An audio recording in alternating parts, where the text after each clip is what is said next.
میں چاہوں گا کہ میں آپ کے سامنے کچھ اقوال بھی بیان کروں اور پھر میں انشاءاللہ بسم اللہ، بات بھی آپ کے بسم سامنے جو ہے اللہ، وہ بسم اللہ، پیش کرتا ہوں. بسم اللہ. اب ایک قول امام حسین کا جو کہ امام شافعی نے روایت کیا ہے وہ یہ ہے کہ امام حسین فرماتے ہیں ہم اہل بیت اللہ تعالیٰ سے جو کچھ طلب کرتے ہیں اللہ تعالیٰ وہ ہمیں عطا فرماتا ہے. سبحان اللہ. اور پھر فرماتے ہیں اور اگر وہ ہمیں مصیبت میں دیکھ کر خوش ہے تو ہم بھی اس سے خوش ہیں کیونکہ اللہ تعالیٰ کی رضا یہی ہے کہ وہ جس حال میں رکھے اس سے خوش رہا جائے. اللہ اکبر. یعنی اللہ تعالیٰ نے جس حال میں رکھا ہے ہمیں ہم اس سے خوش ہیں. ہم اللہ تعالیٰ کی رضا میں کیا ہیں؟ راضی ہیں. وہی والی بات ہے کہ جو توکل کے صبر کے جو درجات ہیں نا کہ ملے تب بھی شکر کرنا نہ ملے تب بھی شکر کرنا اور اس شکر کو پسندیدہ جاننا کہ اللہ تبارک و تعالیٰ نے ہمیں اگر اس حال میں رکھا ہے تو یہ اللہ کی چاہت ہے تو اللہ کی چاہت پہ ہم شکر کیوں نہ کریں. تو یہ تو ایک بات ہو گئی. ایک اور چیز جو امام حسین فرماتے ہیں وہ یہ کہ غرور کرنے والا عالم تواضع کرنے والا جاہل اس سے بہتر ہے. جو جاہل تواضع کرے گا وہ غرور کرنے والے عالم سے بہتر ہے. اور پھر امام حسین فرماتے ہیں میرے والد کا ایک شعر ہے. جنید بھائی شعر سنیے گا کتنا خوبصورت ہے. آپ فرماتے ہیں کہ کم عالم متکبر سترت تکبر علمہ کم جاہل متواضع سترت تواضع جہلہ. کتنے عالم ہیں جو تکبر کرتے ہیں اور ان کا تکبر ان کے علم کو چھپا لیتا ہے.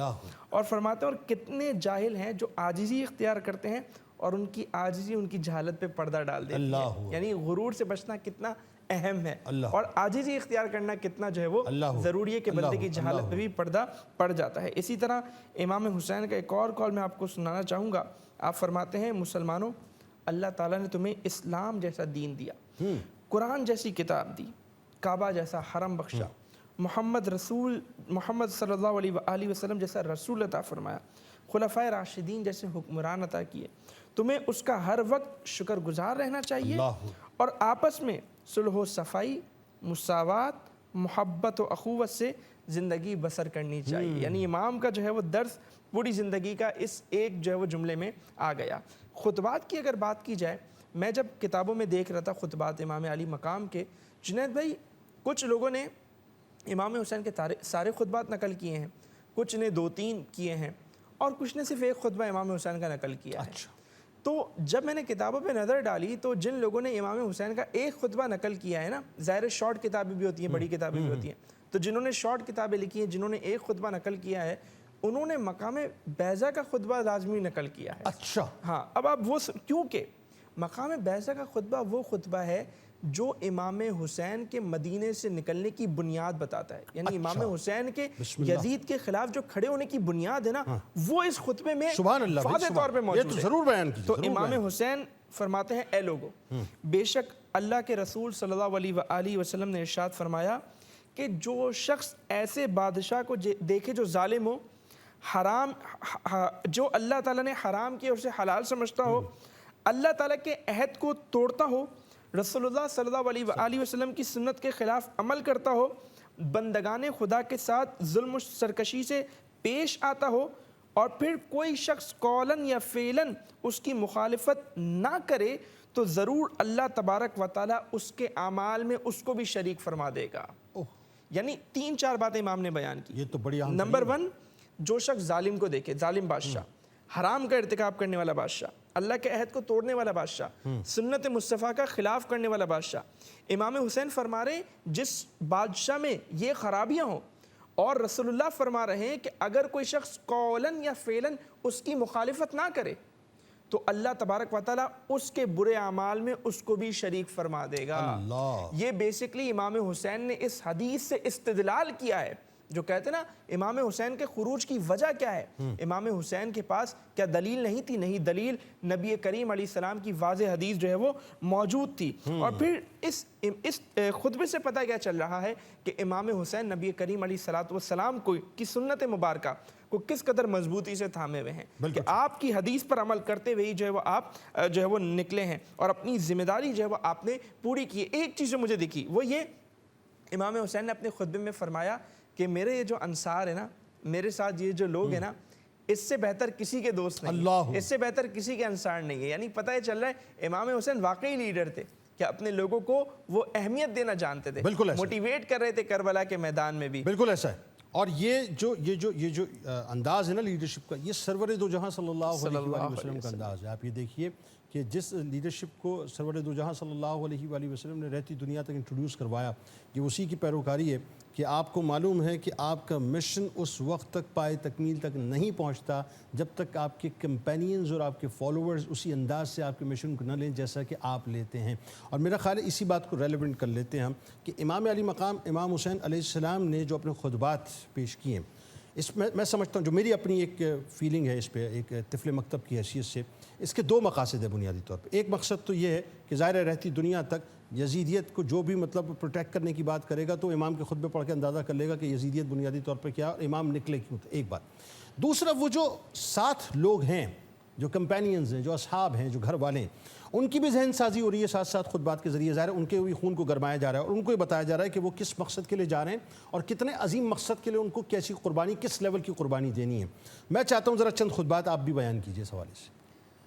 بسم اللہ الرحمن الرحیم. سب سے پہلی بات تو یہ کہ جو آپ نے مدینے سے چلتے ہوئے امام حسین علیہ السلام کا خطبہ ارشاد فرمایا کہ جس میں امام حسین علیہ السلام نے ارشاد فرمایا کہ نہ میں تخت کے لیے جا رہا ہوں، نہ سلطنت کے لیے، نہ حکومت کے لیے، بلکہ میں امر بالمعروف اور نہی عن المنکر کے لیے جا رہا ہوں. تو یہ امام حسین علیہ السلام کا ایک ایسا طریقہ کار تھا کہ جس کی نظیر تاریخ عالم پیش کرنے سے قاصر ہے، اس لیے کہ امام علی مقام ارشاد فرما رہے کہ میں امر بالمعروف کے لیے اور نہی عن المنکر کے لیے جا رہا ہوں. اور امام حسین علیہ السلام سے کیونکہ مدینے سے مکہ پہنچے اور مکے سے عازم عراق ہوئے تو بہت سارے افراد جو تھے وہ امام حسین علیہ السلام کے ساتھ ملے، مگر امام حسین علیہ السلام ایک ایک کو رخصت کرتے رہے اور ان کو سمجھاتے بجھاتے رہے، دیکھو یہ مال غنیمت یہاں پہ نہیں ملے گا، یہاں پہ کشور کشائی نہیں ہے، بلکہ یہ موت کا سفر ہے اور یہاں پر موت یقینی ہے. تو امام علی مقام امام حسین علیہ السلام سب کو سمجھا بجھا کر واپس کرتے رہے. اور آخری موقع جو امام حسین علیہ السلام کو ملا ہے وہ شب عاشور، جب امام حسین علیہ السلام نے چراغ خیمہ کو گل کیا اور چراغ خیمہ کو گل کر کے امام حسین علیہ السلام نے فرمایا کہ آنے والوں کے لیے راستے بند ہیں مگر جانے والوں کے لیے راستے کھلے ہوئے ہیں. اگر تم جاؤ گے تو میں اپنے نانا کی شفاعت کا وعدہ بھی کرتا ہوں اور تمہاری بخشش کی ضمانت بھی لیتا ہوں. بجھایا ایک دیا شہنے 72 ہو گئے روشن، اندھیرا خود پریشاں ہے بجھا کیا تھا جلا کیا ہے. اور امام علی مقام امام حسین علیہ السلام نے اسی شب عاشور میں وہ عظیم جملہ ارشاد فرمایا جس کا مولانا صاحب نے ابھی حوالہ دیا کہ ایسے اصحاب جیسے اللہ نے مجھے عطا فرمائے ہیں ایسے اصحاب کسی کو نہ ملے. یقیناً امام علی مقام امام حسین علیہ السلام مقتل کربلا میں صبح سے شام تک، عصر عاشور تک امام حسین علیہ السلام نے 9 خطبات ارشاد فرمائے ہیں. کیونکہ یزید بہت سارے لشکر یزید میں بہت سارے ایسے لوگ شامل تھے کہ جن کو امام حسین علیہ السلام کی جلالت قدر کے بارے میں معلوم ہی نہیں تھا کہ وہ اس خاندان سے تعلق رکھتے ہوں. اور امام علی مقام امام حسین علیہ السلام نے سب کو بتایا تاکہ کل کو کوئی یہ نہ کہہ سکے کہ ہمیں معلوم ہی نہیں تھا.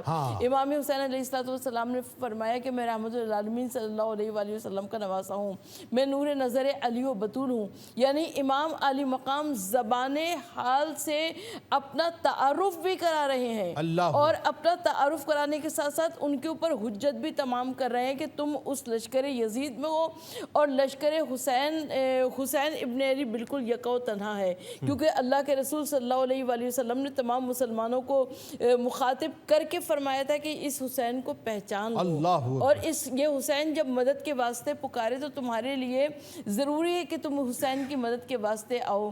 تو امام علی مقام نے جو صدائے استغاثہ بلند کی تھی حل میں ناصر ینصرنا مقتل کربلا میں، تو یقیناً امام علی مقام نے وہ اس حجت کو تمام کیا تھا. اور ایک دن یعنی روز عاشورہ سن 61 ہجری کے لیے وہ صدائے استغاثہ بلند نہیں تھی بلکہ آج تک وہ امام علی مقام امام حسین علیہ السلام کی صدائے استغاثہ تاریخ میں گونج رہی ہے حل من ناصر ینصرنا، یعنی کوئی ہے جو میری مدد کے واسطے آئے۔ اگر ہم اس وقت امام علی مقام کی صدائے استغاثہ کی پر لبیک کہتے ہیں تو ہم کو امام علی مقام امام حسین علیہ السلام کے جادے کو اسوے کو اپنانا ہوگا، اور امام حسین علیہ السلام جس راستے پر چل رہے تھے ہمیں اس راستے کو بھی اپنانا ہوگا۔ بالکل ایسا ہے، بالکل ایسا ہے، اس میں کوئی دوسری رائے نہیں ہے۔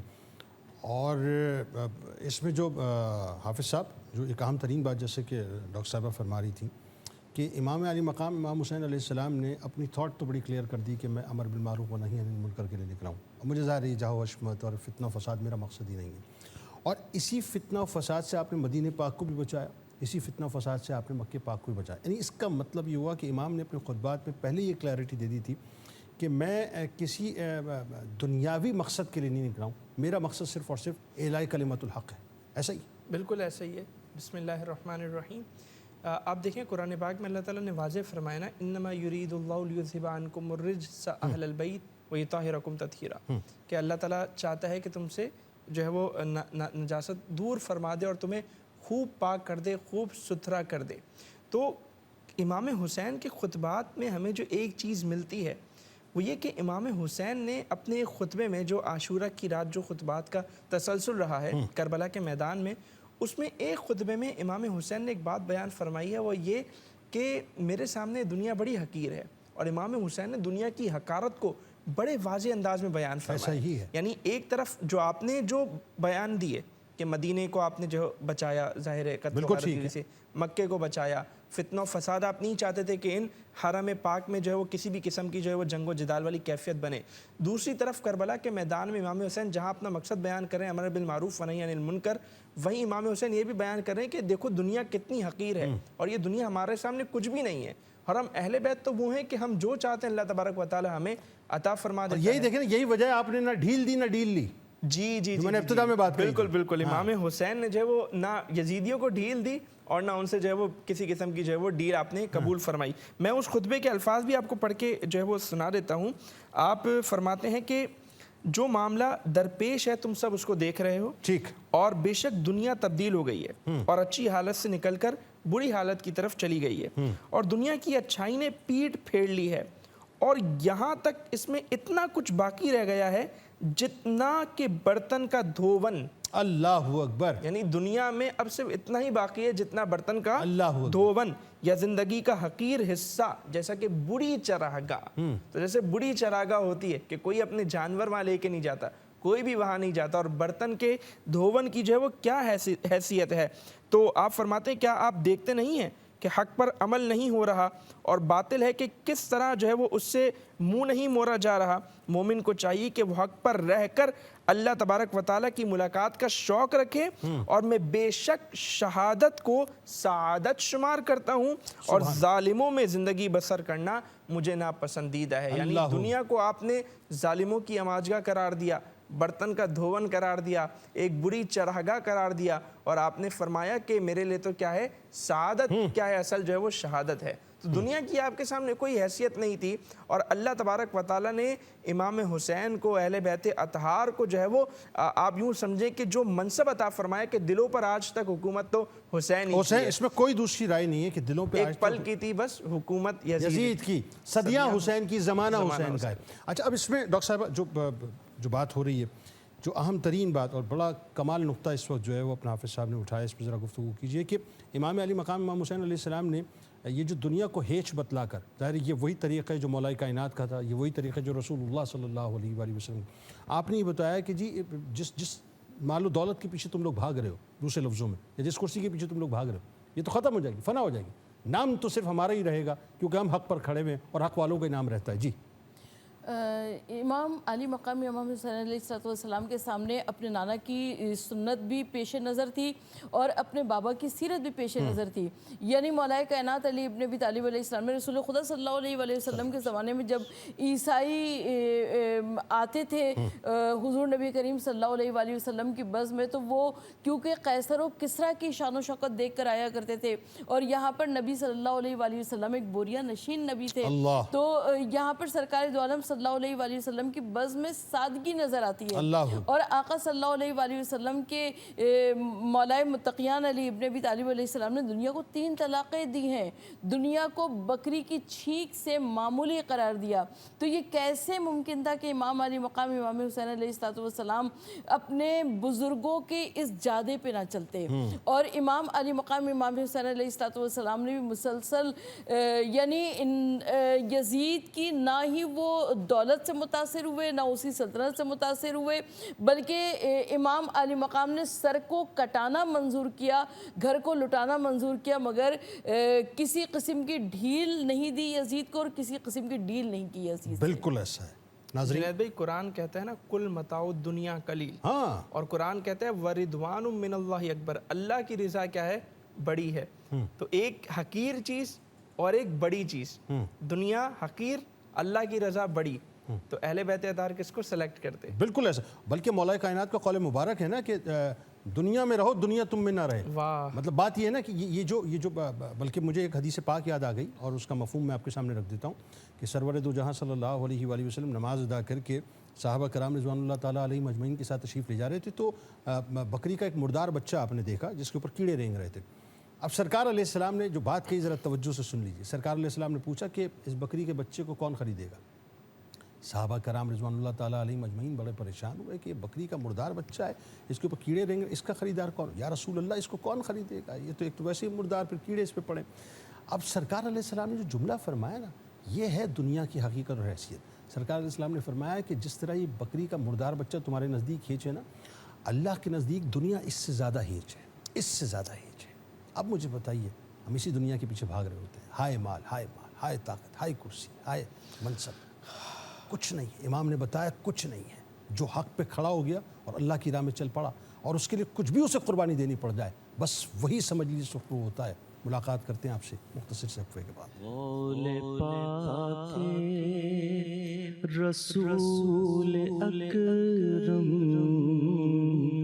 حسین مجھ سے جدا نہیں